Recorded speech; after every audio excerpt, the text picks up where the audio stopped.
Assalamualaikum warahmatullahi wabarakatuh. Perkenalkan, nama saya Muhammad Yusuf, NIM D1A1211084, jurusan Agribisnis kelas B. Kali ini saya akan membawakan materi kewarganegaraan RPS ketiga, yaitu konsep dan urgensi integrasi nasional. Yang pertama, menelusuri konsep dan urgensi integrasi nasional.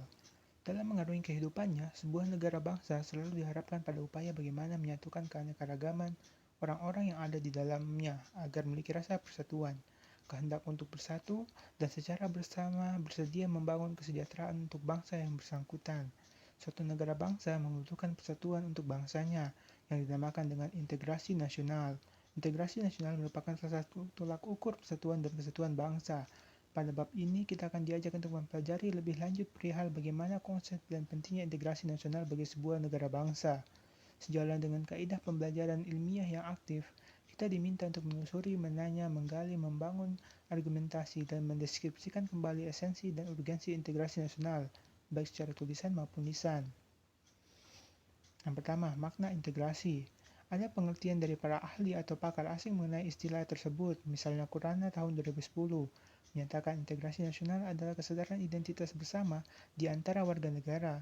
Ini berarti bahwa meskipun kita memiliki kasta yang berbeda, agama, dan daerah, dan berbicara bahasa yang berbeda, kita mengakui kenyataan bahwa kita semua adalah satu.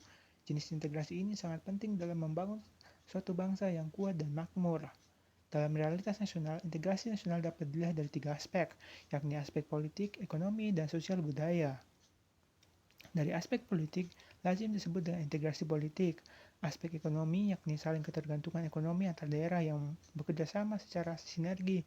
Dan aspek sosial budaya, yakni hubungan antara suku, lapisan, dan golongan.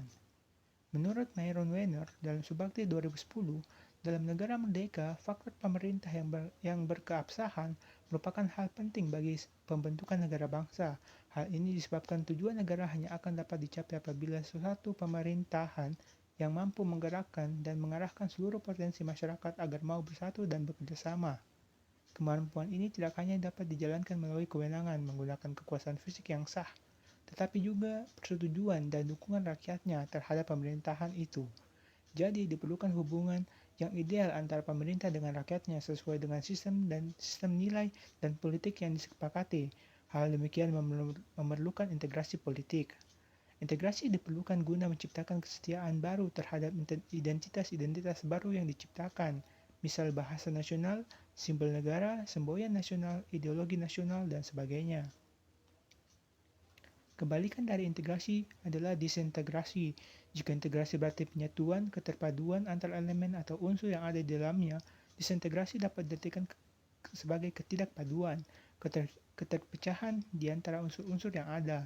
Jika integrasi terjadi di konsensus, maka disintegrasi dapat menimbulkan konflik atau perseteruan dan pertentangan. Disintegrasi bangsa adalah memudarnya kesatupaduan antar golongan dan kelompok yang ada di dalam satu bangsa yang bersangkutan. Gejala disintegrasi merupakan hal yang dapat terjadi di masyarakat. Masyarakat suatu bangsa pastilah menginginkan terwujudnya integrasi, namun dalam kenyataannya, yang terjadi justru gejala disintegrasi. Disintegrasi memiliki banyak ragam, misal pertentangan fisik, perkelahian, taburan, kerusuhan, revolusi, bahkan perang. Sekian materi yang saya bawakan. Kurang dan lebihnya mohon dimaafkan. Wabillahi taufiq wal hidayah. Wassalamualaikum warahmatullahi wabarakatuh.